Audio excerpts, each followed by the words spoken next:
guys, welcome. My name is Ashtongleckman. Today we are here with Simen and Nilsen to discuss the Baroque composition, and that includes the Baroque harmony, counterpoint, and orchestration. I know for me, studying this stuff was extremely helpful in my sort of study of film music, and it really helped me a lot when it comes to voice leading and all of that. So I wanted to bring this directly to you guys and introduce you guys to the dude who taught me all this stuff. And so here is Simen and Nilsen, just a little introduction. Yeah, hello. My name is Simen Nilsen. I'm 30 years old, live in Norway. Have a bachelor's degree in church music. Been writing Baroque music for the last 15 years or so. Started with classical music. Have written a romantic music, but found my home in Baroque music.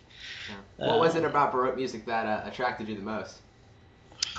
Well, I think it was the complexity. Yeah. With all the voices and everything, I like music that is advanced but still harmonically clear. That's very important to me. Definitely. Not too many dissonances. And so clear harmony, I think, is organic, and that's very important for composers today to write music that it's organic. Because modern music, sadly to say, many people can't find themselves when they're listening to modern music because it's not natural.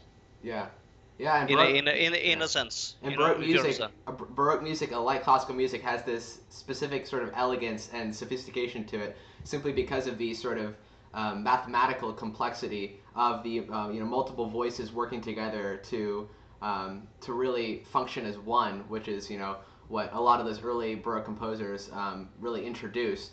And the way for which music has evolved really originates, of course, with the Renaissance era, but then going into the Baroque era is really when music started to pick up and composers really started to set the foundation, and then eventually going into classical music.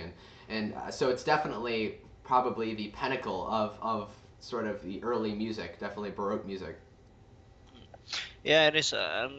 One very important thing is that Baroque music, or every tonal music, uses the concept of releasing tension and applying tension. Yeah. And this is very natural because everything in the world, as you know, have to relate to that principle. When you are breathing, what's happening when you're breathing? Your lungs are exhaling. But you have to release it sometime, don't you? Mm-hmm. Yeah. Yeah, and that's everything. When you're driving your car, you're applying force, but it can't go on forever. You have to stop, and I think that's very important. That music follows the rules of nature. Yeah. All I can see is Anton von Webern, like in his later years of his life, just like burning tons of counterpoint and harmony books, being like, "Who cares about releasing tension? We'll just have the whole entire piece." Tension. But that's the problem. And if you see how modern music has gone today, from the Renaissance, where with the Palestrina counterpoint, when dissonances was really treated as it was really, you had to do it the way. There were only one way to do it. You couldn't add dissonances at your the way you wanted to do it. You just had to do it, follow the rules. And the Baroque music, you got a little bit more freedom, but when you're going to modern music, there's no rules at all. Yeah. You can just go bananas with on the piano, but the same concept applies. I think it's fair to say that Baroque music is extremely logical. Like that's the thing that makes it so sophisticated, is its logical characteristic. And I think that when you're learning music in general, like a lot of the people who are watching this are, it's very important to start out with the logical, structural, foundation, so that therefore you can, if you are going to so-called break the rules and go outside the boundaries of normality, then you can at least know you're doing that, and you can have more control over yourself. Yeah, and that's all it's about. Definitely. About having control. Yeah. And you need to have control when you're driving a car. You need to understand how the car works, and everything is about control. And that goes for music as well. If you're going to create something, you need to know how and why. What's happened if I do this? Yeah. So that's the entire point. And theory, sadly, has been neglected really much. People don't care about it anymore, and that's sad because it's there for a reason. Yeah, definitely. It's because theory describes the hundreds of years of musical evolution. It describes things that have worked, and it describes not only the way things that have worked, but it describes the way for which they do work. So it allows us to really break down music in a very logical, sensical way.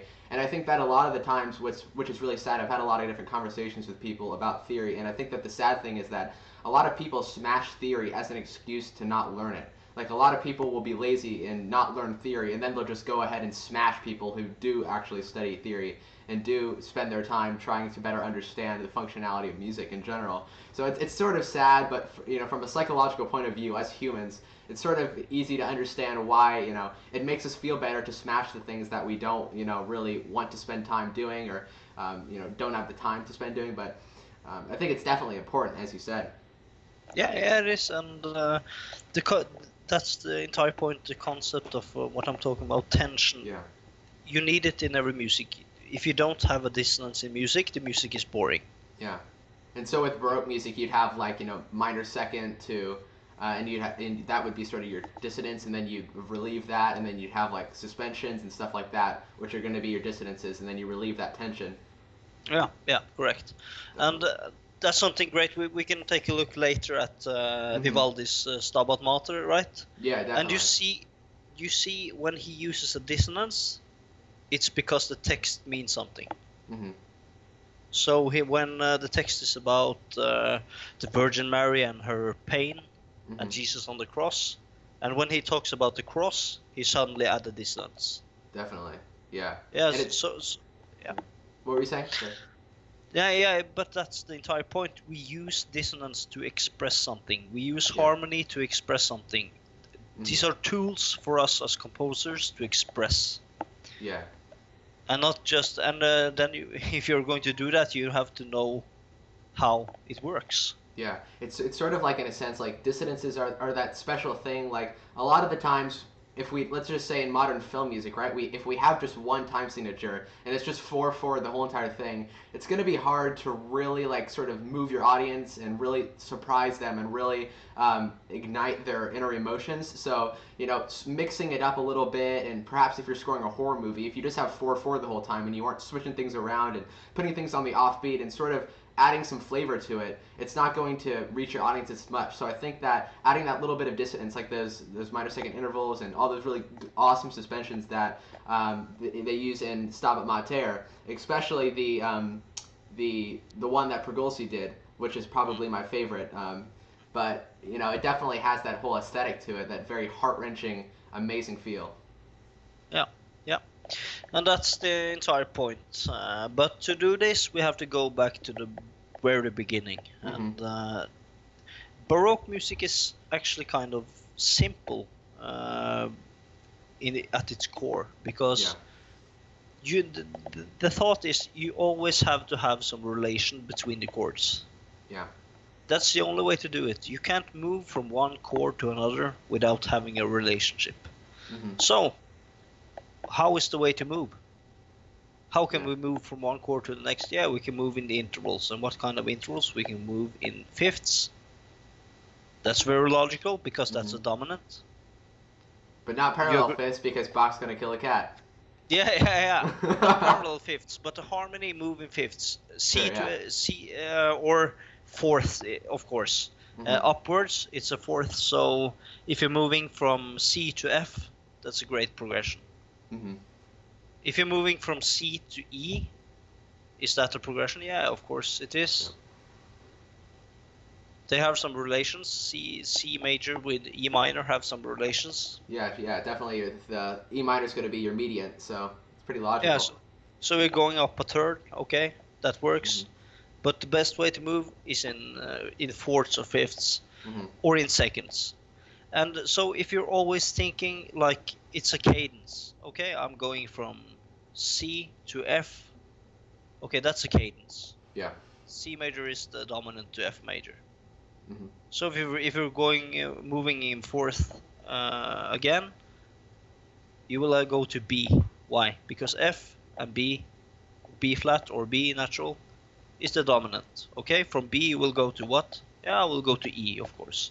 Yeah. It's a dominant. So that's the way to move in dominance. The other way is to move in deceptive cadences. Yeah, which is from the 5 to the 6. Yeah, correct. Yeah, or so if you're in C major, that'd be like G major to A minor. Yeah, or you can go from C major to D minor. Mm-hmm. Because that's a deceptive cadence. If you're thinking you're moving in fourths, and C will logically go to F because C is the dominant to F. Yeah. So if you're going C to D minor, that will be the deceptive cadence. Yeah. So that's the problem. And what makes Baroque harmony very simple but a little bit advanced is that you always have to look from the possibility of the previous chord. So even if your tonic is C major, you have to treat that C major as maybe a dominant.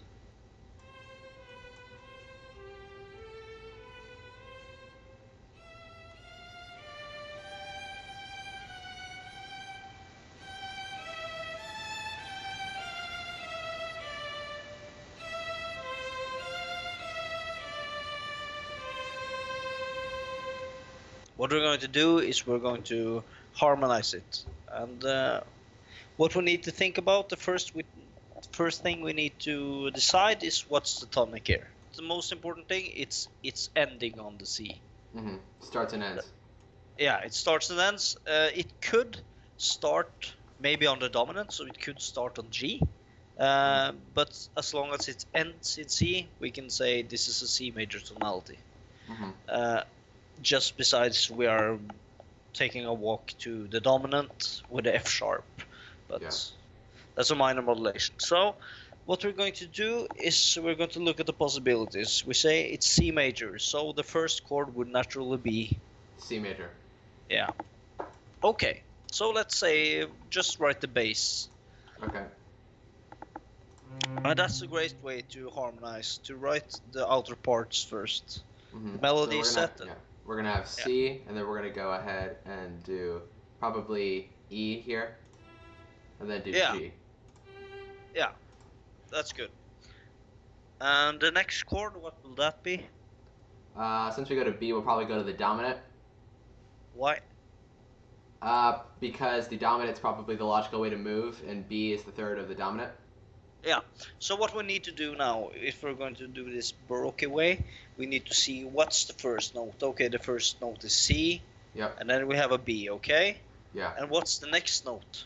Okay, C. The next note is C. We're going to do C major in the first, G major as you said, correct? Yeah. And then we have two choices. We have the deceptive choice, which means A minor, or we have C major. So, if we're going to write the deceptive version, which means we're going to A minor on the third beat, you naturally will have to have A in the bass. Okay, we're going to go to, what were you saying?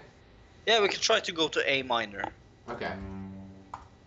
So we have to have A in the bass, natural. And I like to do, when I go at deceptive cadence, I like to double the third. Oh, do you? Yeah, I do because it makes it stronger. So if you go downwards, just a step down with alto voice. Yeah, there, go down to E, correct. So you should just go down an octave to E. Oh, you're wanting to go all the way down. Yeah, so it's not over the melody. And what's happening now, this is kind of interesting, because... Contrary motion. Yeah, and we don't need to double the B in the alto voice, second beat. Okay. Just have G. Okay. Yeah. So okay, this is the way this is something we can do. The problem is, does it work? Try to play it, see how it works. Okay.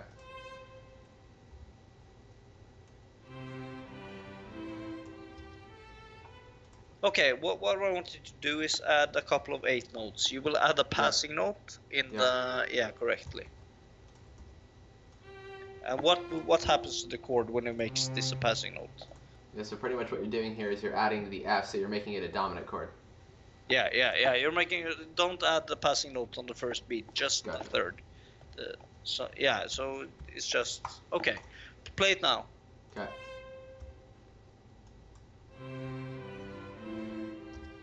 Yeah, it works. So it's a deceptive cadence. Is this a smart choice? Yeah, what do I you think so. Yeah, it's what would be natural to do is to go C major, G major, C major again. That would be natural, and it's not too advanced. Sure. So what can you, if you want to spice this, you can spice this very much up if you want to. You can have A major 7th on the last chord if you want to. Yeah. So if you just have it, yeah, and then you go a sharp on the C at the next beat.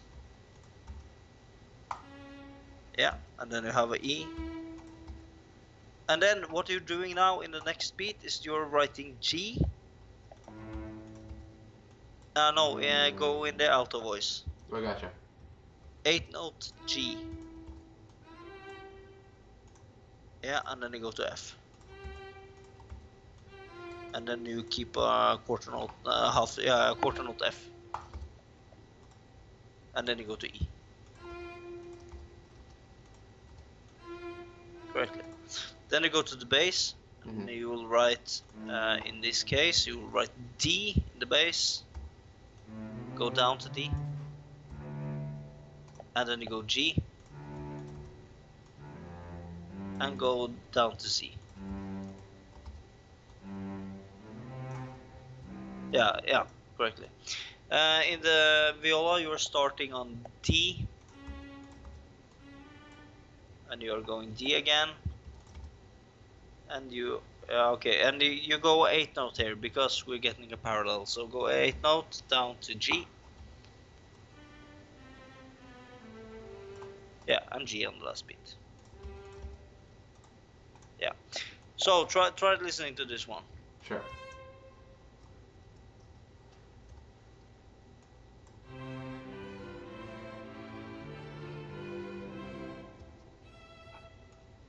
There we go. So that's one possibility. It's just an example of suspensions and how you can move. But here is this correct? You're wanting to do A minor, A7. Yeah. Okay. So you're going the first thing you're doing, you're going A minor. And then you're going A major 7. Yeah. And what's happening in the next bar is that the G, the 7th, is you're having a suspension in the violin, the second violin, and you're going down to the 3rd. It's a really fast harmonic movement, but this is something you could do if the pace on the piece was even slower, like 40 BPM. Yes. So you're pretty much using the relative dominant to the dominant of C major, which would be D major, relative to the dominant of C, which is G. Yeah. And that's the thing. This is not a logical way to do it, but it's a possibility. If you want to go out of the harmony, you can use the possibilities that is there. How could we do this? Yeah, we could do this because we have an A in the melody, so that will make it perfectly with a dominant to the G. So it's D minor, G major, C major. The tonic is C major. Okay, we moved a little out here, but that's okay. So, but this is a hard way to do it. The most logical way to do it would be if you can erase the 3 first voices. Okay. The whole thing? Just erase them. The logical way, just write the bass now. This will be the most logical way to resolve this puzzle. And why is that? Can you just tell me the harmony here? Yeah, we'd probably have C. Yep. We'd have the dominant G. With a 7th in the bass? Yep, 7th in the bass. This is going to be C major with the 3rd in bass, going to F major, which is our sub-dominant, to G, which is our dominant, leading back to our tonic, which is C. Yeah, correctly. And if you're going at the 2nd measure, the C in the cello, if you do that an octave down instead of up, that would be better. So just lower the C an octave. Gotcha. The F is good, to G. Yeah, this will sound even better because the soprano and the bass is going in contrary motion. They're going together, but they're ending in a contrary motion. So that's good. Yeah, that's correct. And that's the most simple way to do it. Can you arrange that harmony? E. And then what you will do now is you will slur the E, so it's over to the next bar, quarter note. Yeah, it's a slur. And that dissonance, so it's a F major 7th going to a deceptive cadence. So you can resolve the 7th downwards to D. Yeah. Correctly, and again up to E. Yeah, listen to this.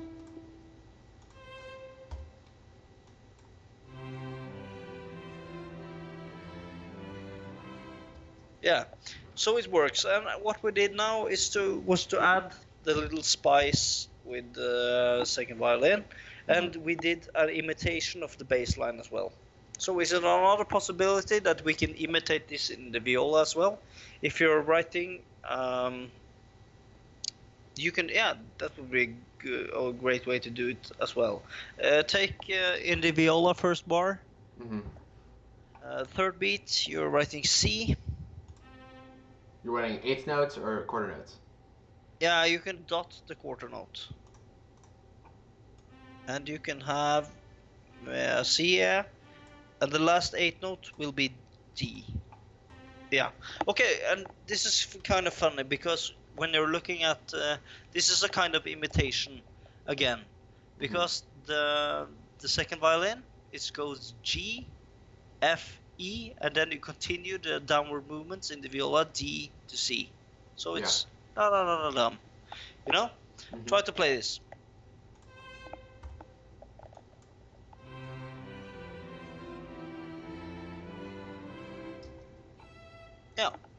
Yeah. So it works. Pretty simple. We used one dissonance. That was everything we used. Yeah. So let's go to the next bar. So you see, there's actually big possibilities you can do with theory, just to use the concept of dissonances. This is the very easy way to do it. We have F, so probably subdominant. Yeah. And what about after that one? Then we're going to D, so then the dominant. Yeah. And then we're going to have the 5th in our melody, so then we'll just put the tonic in the 3rd in the violin and viola. Yeah, I agree with you. Okay, so let's do that. We can do what kind of inversion of the chord do you want in the bass? Do you want the 3rd in the bass at the F, or do you want the root in the bass? I'd probably say let's just throw the 3rd in the bass. Yeah, good choice. And how about the next chord? What? Okay, you're writing out the chords. Okay, keep the C. Yeah. Go in double the F. Yeah, keep the F as the next note. Resolve that F to E. Yeah, and why do I say that? Because I see the possibilities here. I've already seen the harmony. We're going back to the tonic here at the end of this measure. Yeah, and why do I want to go to the tonic here? You're going probably to the tonic because, well, I'm thinking on the next bar what we're doing is we're doing C, and then we're going to the, I'd probably say A major 7 to D major, which is going to be, again, the relative major to the dominant. Yeah. What I'm seeing here is we are ending the phrase with a G. And we have an F sharp before, so we're modulating to the dominant. Yeah. What I want is the first beat of the 4th bar to be a D7, no, a D sus. That's what I want. Yeah. So what I'm doing now is I'm preparing the D sus.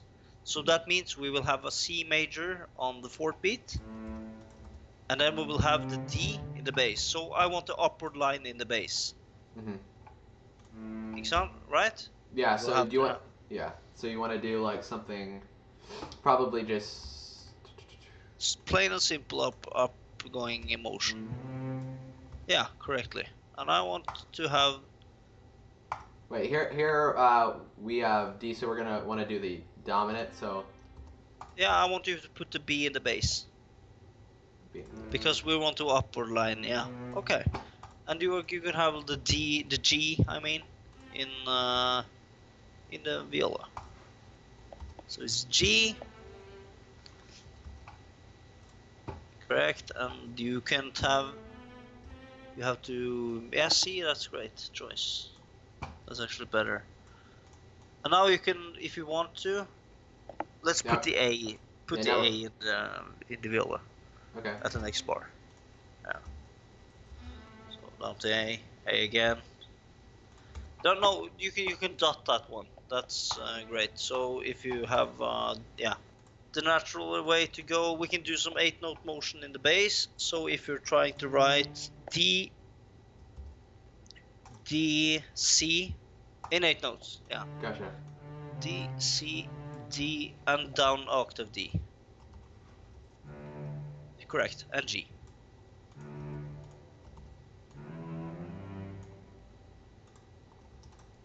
Correctly. Okay, and now the only thing you're missing from the sus. Alto voice. Yeah, it's the alto voice. What you could have done is you could either place the. It would be nice to have the. Of course, it would be really nice to have the suspension in the violin, but the problem is we can have a parallel octave here. So just place D in the alto voice. Yeah, so it's D, and then you go up an octave to D, and then you go C. Do some 8 notes. Yeah, so it's the 7th. D, C, B. Yeah. We can make this motion even better if you start the phrase with 8 notes. So it's a D on the first beat.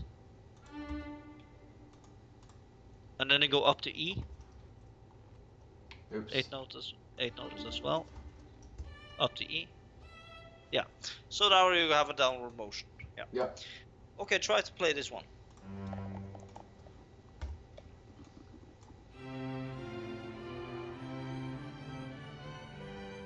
Yeah.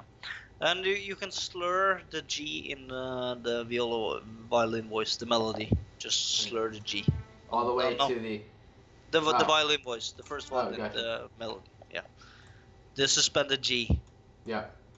Yeah. Yeah, that's one way to do it. There are 2 certain points we could have modulated here. What you could have done is you could have a passing note if we are at the second bar, the bass line. You could have a passing note to B flat in the first beat, cello. So you could have C, B flat, and modulate to F. Yeah. Yeah, but you're resolving the modulation pretty fast. This is something Bach would do. He does this all the time, just to modulate, just some small modulations. And what you even could have done in the first bar of beat number 4 is to have A major 7th. That's a possibility. Because why? On bar 4, you said? Yeah, bar 4, first beat. Yeah. You could have had an A major 7th. Yeah, to prepare for the dominant. So that would be the dominant of the dominant. Yep. Relative. And dominant. if you had the 3rd in the bass, the C sharp, that would make it a chromatic line from C to C sharp as well. Yeah. So that's just another possibility.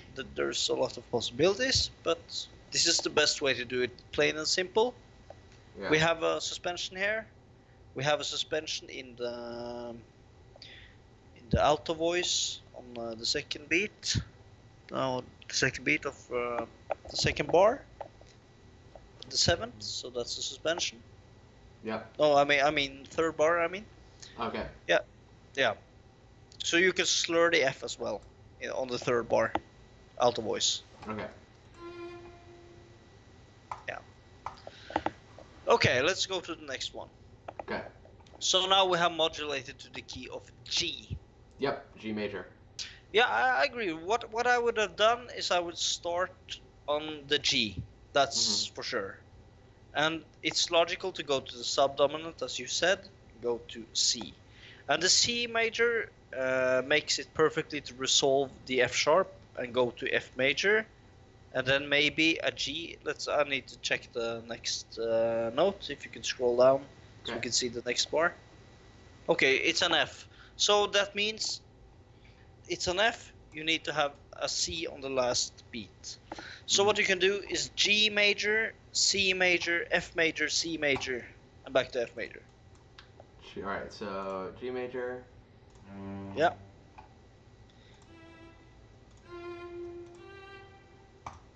G major, F major. Yeah, C major. There. Oh, got it. C major, and then we go to F major.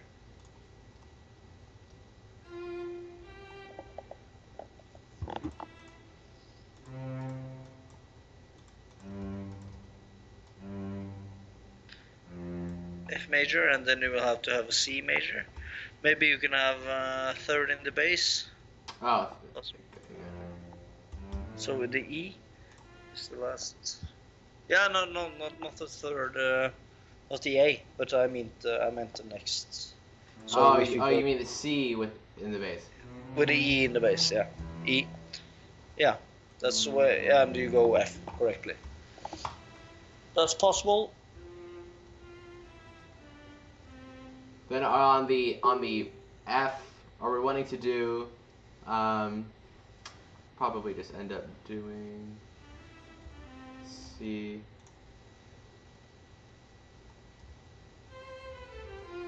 Yeah, and that's a little thing. In theory practice, we always need to think about to resolve the leading tones, but practical use of Baroque music, we don't always do that. But you need to be. It needs to be clear that you always need to release the tension from the leading tone. In this case, we have the third in the viola at the second beat, the E, and the E of C major should resolve to what? F. Yeah, correctly. In this case, the E in the viola, it doesn't resolve to F. But the F is coming in the second violin. Yeah. So we have the instruments taking over from each other, and sometimes I think it's a great. We have the E in the melody as well, to have the sixth up step, and Bach does that all the time in minor music, especially when he writes in C minor, to go from the third of the dominant or the tonic to the third of the subdominant or the new tonic. That's a great way. The interval is great, but he's bending the rules. We just have to be clear of that. Yeah. So now we're bending the rules a bit, and that's okay. What you're doing is fine. You're harmonizing, doubling the fifth. I don't know if that's necessary. Maybe you could double the root instead. On the fourth beat? Yeah. Yeah, okay, so we're gonna probably. You can double. Yeah, with go to C. Okay. I think that must be best. Yeah, or you can go a C and a higher octave. Then we have some contrary motion going on. Yeah.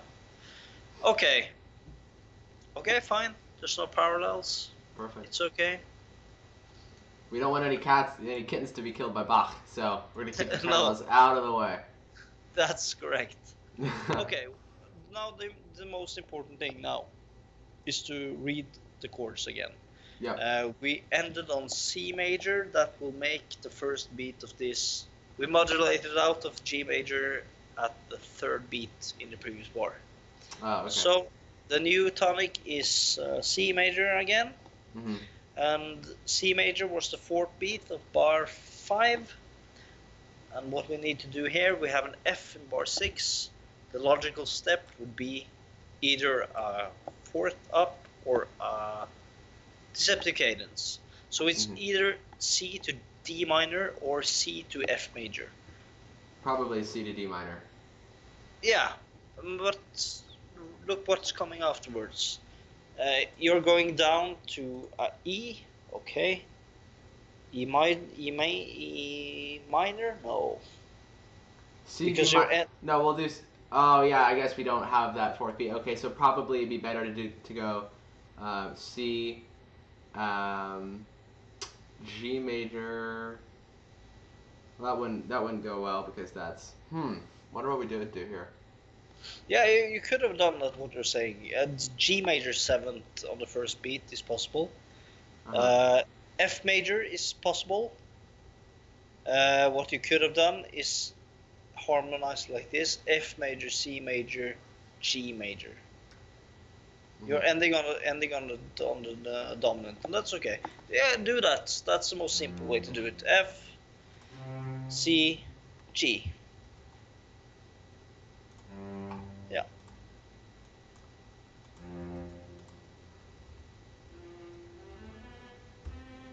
Just check the voice from what you wrote the previous bar, so they have some relations, the voices. Okay, you do have to have the F is okay, C is okay, and yeah. I think actually I would rather have maybe place the C. Let's rearrange it a bit.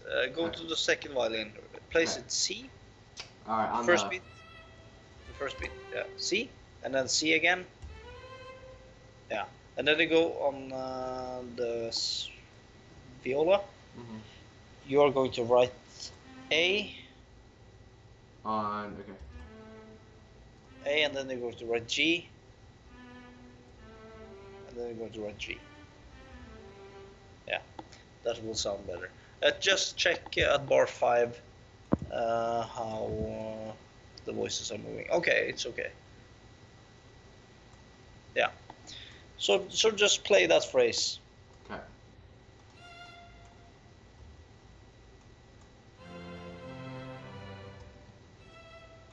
Yeah. Do you agree? Yeah. The harmony works? Yeah. Yeah. What you can do in this case is C major on the first beat. That's something we got to do because you're ending on a dominant. So just write out the bass, nothing else, just the bass. So what you can do on the next beat is that you can go to A minor. That's a possibility. A. And then you go down to F again. Maybe you can add a passing note there as well. So it's an A minor 7th. Okay, right? Then you go back to C. Correctly? Go down to F now. I want you to have 2 quarter notes. So F. So if you have the first beat, 2 quarter notes. F F. The first beat. Yeah. You got it. Yeah. Sorry. 2 8 notes. I mean, sorry. Oh, okay. My mistake. So F. If you go F, F sharp, and G. Okay. Yeah. So just 1 step down with both notes. Yeah. F. 1 step down. F. F sharp. No, it's F. F sharp. G. F sharp. G. And then you go down to C at the end. Downwards. Yeah. Okay, great. So the harmony in this case are C major, A minor, 7. So we can either have F major or D. I think we should have F major on the third beat. So F major, C major, D minor with a third in bass, D major. So it's a sus chord, and then you have G major and C major. Okay, let's write out the second voice, the alto voice. Okay. You will start with a C. And then you will write, I think you can have a unison C. Yeah, just write the C again. C, and then write the C again. And then you can have a C again. And what you're going to do now is you're going to write 8th note A, down to A, down to A. And then you're going to write D, and then you're going to write C, and then you're going to write B, and then you're going to fall down to G. Now we're going to write the viola voice. You're going to start with G. The G is going to A. The A is next, yeah. A, G, and now you want to double the D, so up to D, and you have a D again, and now you have to have a E. Yeah, play the section. The whole thing or just this section? The last section.